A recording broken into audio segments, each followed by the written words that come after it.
Baik, para upasaka upasika sekalian, selamat pagi. Semoga Anda semua dalam keadaan sehat, damai, dan bahagia.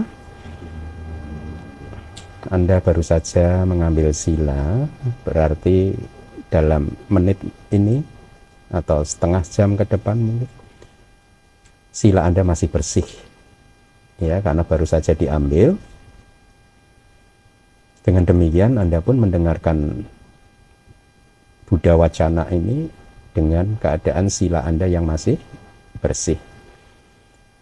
Semoga kebajikan yang akan Anda tanam dari mendengarkan Buddha Wacana ini menjadi kebajikan yang superior, ya, dengan dukungan sila Anda. Hari Kamis yang lalu saya turun sore hari di lantai bawah dan bertemu dengan beberapa petugas DBS. Saya merenung bahwa ternyata banyak dari umat itu yang sakit, ya, meskipun sakitnya baru sakit fisik gitu, ya. Sehingga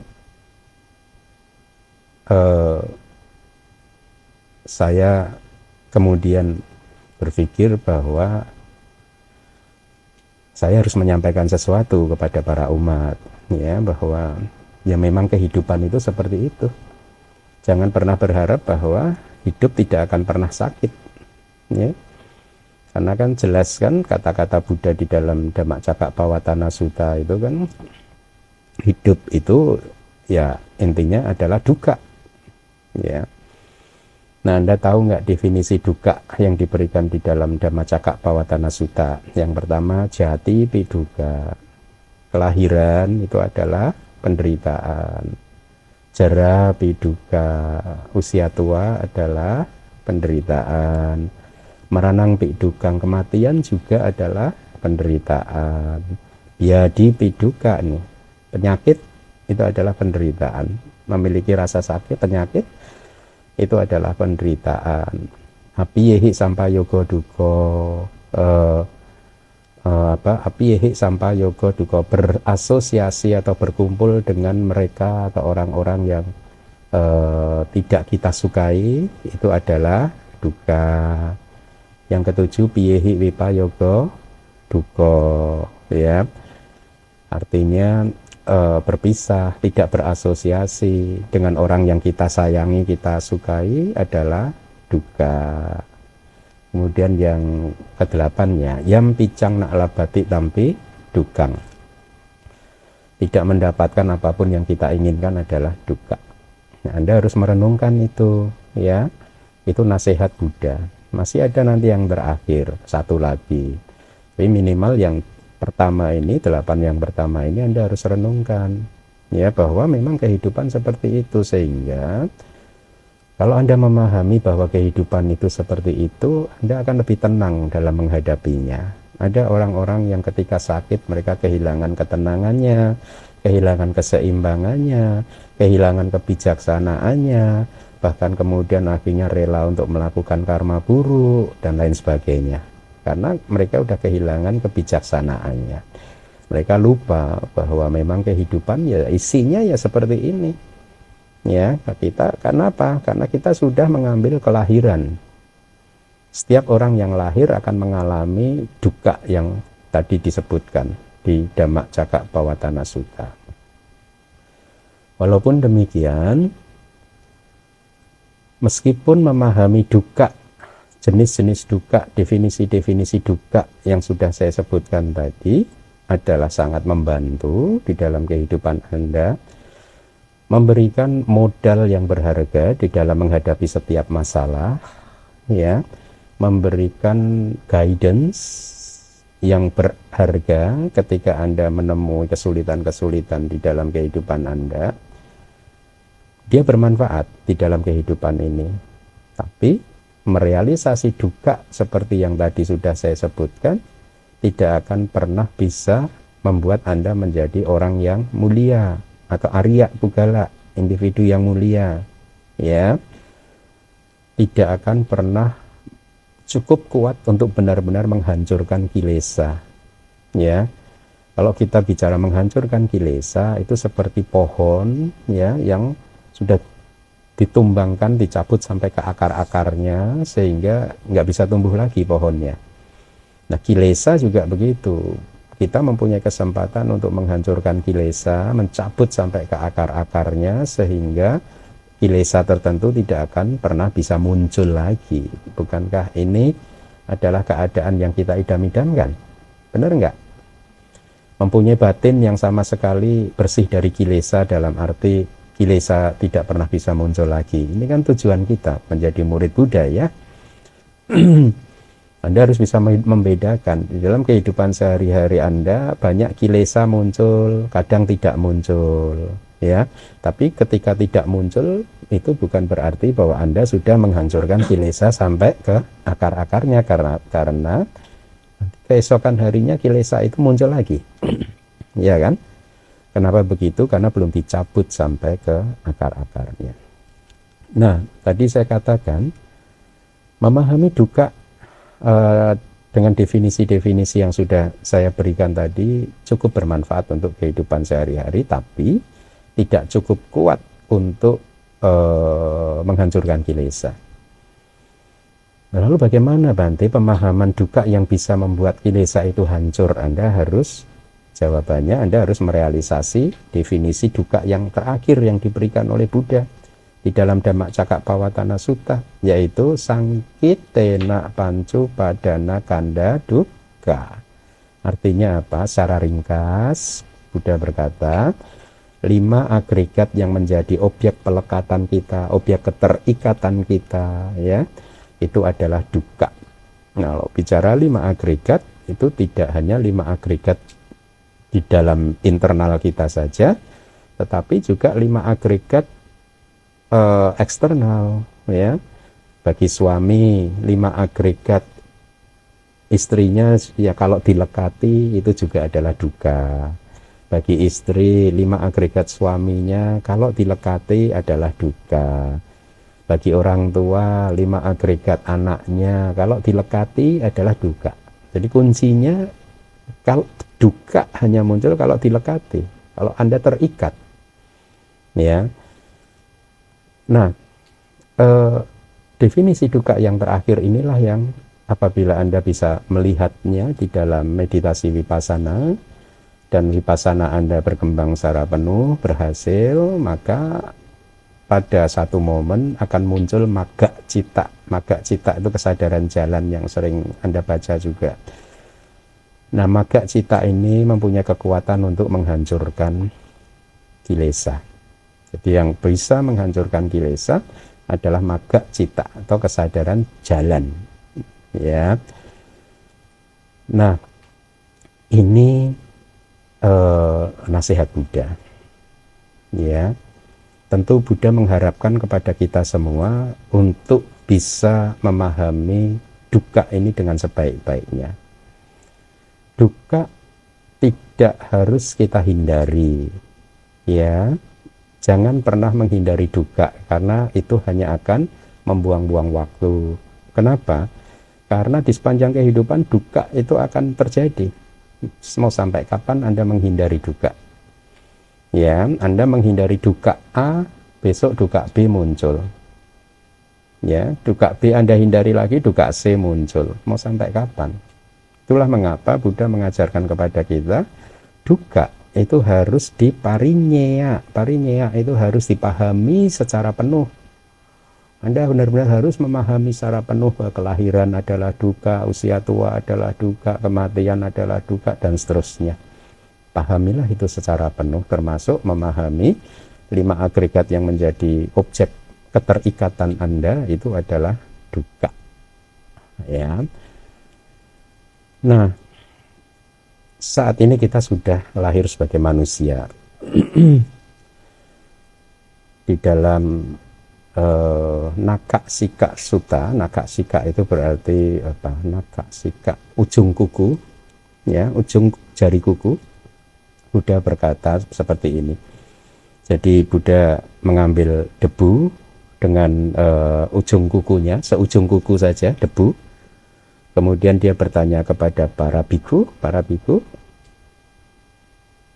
debu yang ada di ujung kuku saya ini dibandingkan debu di seluruh bumi ini, mana yang lebih banyak? Tentu debu di mana yang lebih banyak? Di seluruh bumi lebih banyak. Nah, ini hanyalah perumpamaan yang dipakai Buddha. Buddha kemudian menyampaikan poinnya. Demikian pula sesungguhnya, wahai para biku, manusia yang nantinya terlahir lagi sebagai manusia itu sedikit seperti debu yang ada di ujung kuku. Ya. Sedangkan manusia yang lahir ke apaya itu dibandingkan seperti debu di seluruh bumi. Saya tidak bermaksud untuk menakut-nakuti Anda. Jangan takut dengan masa depan. Ya.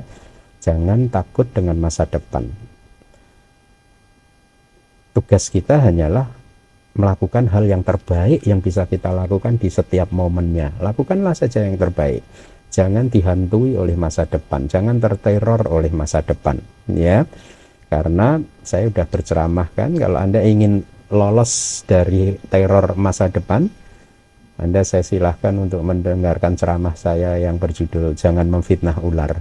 Percuma. Takut dengan masa depan itu buang-buang waktu. Jadi saya tidak sedang bermaksud untuk menakut-nakuti Anda, tetapi bermaksud untuk memberikan kebijaksanaan tentang corak kehidupan itu ya seperti itu, gitu. Ya. Jadi yang lahir sedikit, yang lahir lagi jadi manusia itu sedikit, kata Buddha. Ya. Nah, saat ini Anda sudah mendapatkan ini kelahiran sebagai manusia nih, ya enggak? Ya. Buddha berkata loh di sutta yang berbeda, manusa tak bawo dulabo, ya, keadaan kemanusiaan, artinya berarti menjadi manusia itu adalah hal yang sulit didapatkan. Paham?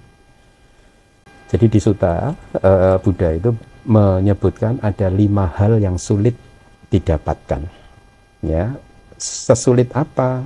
Ya, sesulit tadi. Bayangkan yang akan lahir jadi manusia hanyalah sebanyak debu yang ada di ujung kuku, ujung jari, ya, ujung kuku jari gitu. Sulitnya seperti itu. Nah, padahal nggak hanya hal yang sulit itu nggak hanya terlahir sebagai manusia, tapi ada 4 lagi. Ya, ini saya urut-urutannya begini. Buddhu pado dulabo lokaseming, artinya kemunculan Buddha di dunia adalah hal yang sulit didapatkan. Ya, artinya apa? Akan ada nanti satu masa di masa depan yang panjang sekali, di mana nggak ada ajaran Buddha sama sekali. Pada saat tidak ada ajaran Buddha, maka orang-orang itu nggak bisa merealisasi bahwa 5 agregat yang menjadi objek keterikatan ini adalah dukkha. Karena praktek spiritual yang ada ketika tidak ada ajaran Buddha hanyalah praktek sila dan praktek samadhi. Praktek panyanya tidak ada, latihan panyanya, wipassananya tidak ada. Tidak ada yang bisa mengajarkannya karena tidak ada ajaran Buddha.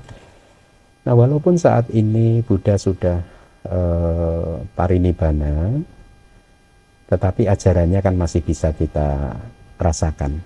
Ya, jadi kita sudah mendapatkan sesuatu yang sulit, yaitu kemunculan Buddha kita sudah dapatkan.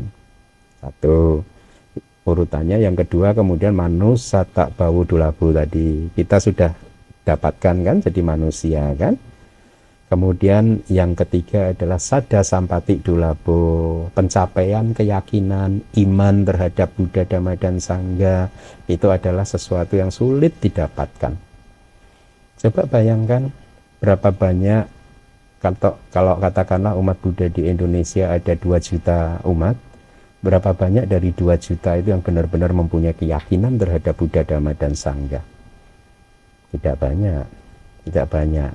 Itulah karena memang sulit sekali untuk mencapai atau ya memiliki keyakinan terhadap Buddha, Dhamma dan Sangha. Anda mudah-mudahan sudah mendapatkannya. Berarti Anda sudah dapat 3 nih. Ya, sesuatu yang sulit didapatkan seperti tadi ilustrasinya seperti debu di ujung kuku jari. Kemudian yang keempat, Anda belum memang. Pabat cita bawo dulabo, menjadi seorang biku itu adalah sulit didapatkan. Nggak apa-apa, ya.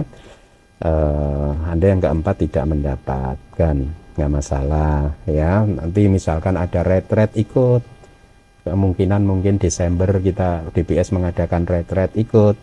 Di sana Anda akan menjadi pabat cita untuk sementara waktu, ya. Jadi Anda mendapatkan yang keempat. Makanya kalau di Myanmar itu yang ada program samanera sementara atau biku sementara itu disebutnya adalah biku dulabo. Biku menjadi biku yang sebenarnya bagi orang-orang yang sulit mendapatkan kesempatan. Nah, nanti bulan Desember kalau diadakan ikutlah supaya mendapatkan poin yang keempat ini tadi gitu. Kemudian yang kelima adalah, ini Anda juga mendapatkan lagi nih, sadama sawanang dulabang, ya, mendengarkan dhamma yang sejati, yang sesuai kitab suci, itu adalah sesuatu yang sulit didapatkan. Setuju enggak? Berapa banyak dari umat Buddha di Indonesia ini yang benar-benar malah mencari kitab suci? Seperti siapa itu yang mencari ke dunia barat atau mana mencari kitab suci itu? Kira-kira Tong Samcong gitu. Ya berapa banyak yang tertarik untuk mendengarkan ajaran kitab suci? Berapa banyak umat Buddha yang sudah sejak lahir beragama Buddha, tapi seumur hidupnya tidak pernah mau mencari kitab suci, mau mencari ajaran kitab suci. Nah, Anda mudah-mudahan sudah mendapatkannya ini. Jadi dari 5 hal yang sulit didapatkan, Anda mendapatkan berapa? 4. Nah, kenapa saya sebutkan ini? Supaya Anda mulai bisa menghargai hidup Anda. Paham ya? Ini tujuan saya. Hargailah kehidupan Anda. Bahwa Anda sudah mendapatkan 4 hal yang sulit loh. Jangan disia-siakan kelahiran sebagai manusia ini, ya. Nah, lalu bagaimana Bante cara menghargainya? Ya, Anda sudah banyak mendengarkan ceramah-ceramah saya di kelas hari Minggu kan? Itu semua di sana sudah diformulasikan tentang bagaimana menjalani kehidupan yang menjunjung tinggi kehidupan yang bermoral, memiliki sila yang baik, sering melakukan kebajikan, karma baik, menghindari perbuatan buruk dan lain sebagainya. Dengan demikian Anda menghargai kehidupan Anda, ya. Anda tahu nggak kata-kata Buddha terakhir sebelum parinibbana? Ya, baik. Kata-kata Buddha terakhir sebelum parinibbana adalah appamadena sampadeta, artinya berjuanglah dengan kewaspadaan. Ya, kewaspadaan sudah kita sampaikan di hari Minggu kan ya, apa arti kewaspadaan. Jadi nasihat ini harus dipraktekkan. Artinya adalah mari mulai sekarang kita menjalani kehidupan kita setiap hari itu dengan kewaspadaan. Artinya bagaimana Bante dengan kewaspadaan? Yaitu dengan menghadirkan sati, dengan menghadirkan perhatian penuh. Perhatian penuh itu yang bagaimana toh Bante? Saya berikan satu rumusnya dari Mahasatipattana Sutta ya.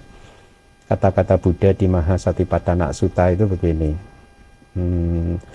Digang wa asasanto digang asasamiti pajanati, rasang wa asasanto rasang asasamiti pajanati, digang wa pasasanto digang pasasamiti pajanati, rasang wa pasasanto rasang wa pasasanto rasang pasasamiti pajanati. Itu kata-kata Buddha. Artinya apa? Pada saat Anda sedang menghirup nafas panjang, Anda mengetahui dengan jelas bahwa saya sedang menghirup nafas panjang. Itu waspada. Pada saat Anda menghirup nafas pendek, Anda mengetahui dengan jelas bahwa Anda sedang menghirup nafas pendek.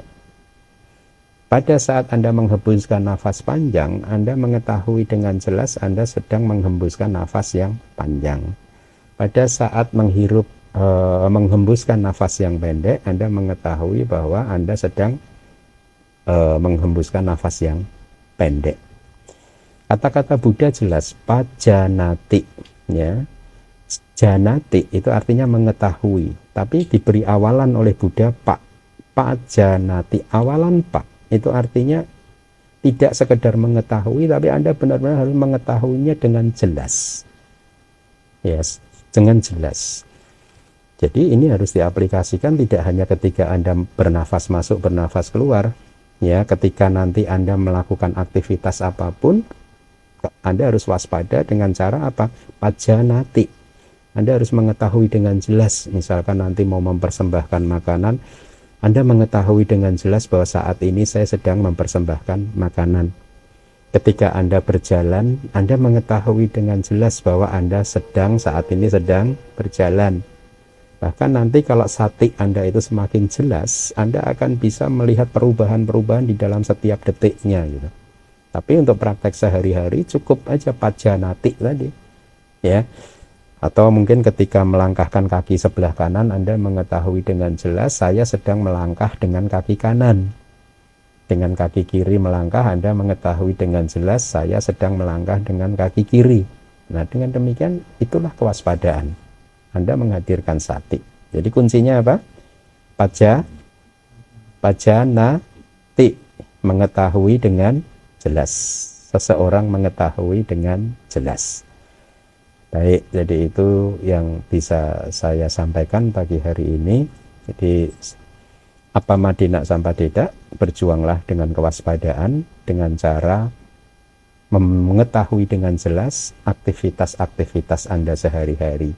Kalau Anda sedang berpikir, Anda mengetahui dengan jelas bahwa Anda sedang berpikir. Kalau Anda sedang berbicara, Anda mengetahui dengan jelas bahwa Anda sedang berbicara. Ya. Itu poin terakhirnya. Nah, tadi saya sudah menyampaikan ada 5 hal yang sulit didapatkan. Masih hafal nggak? Apa saja? Kemunculan Buddha di dunia adalah hal yang sulit didapatkan. Nomor 2, kelahiran manusia adalah sulit didapatkan. 3,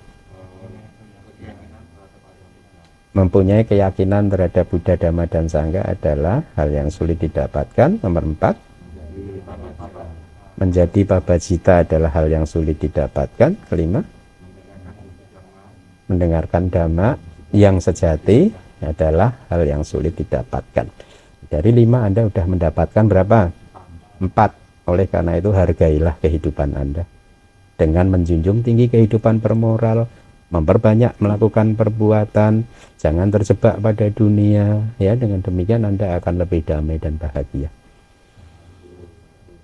Baik, bagus.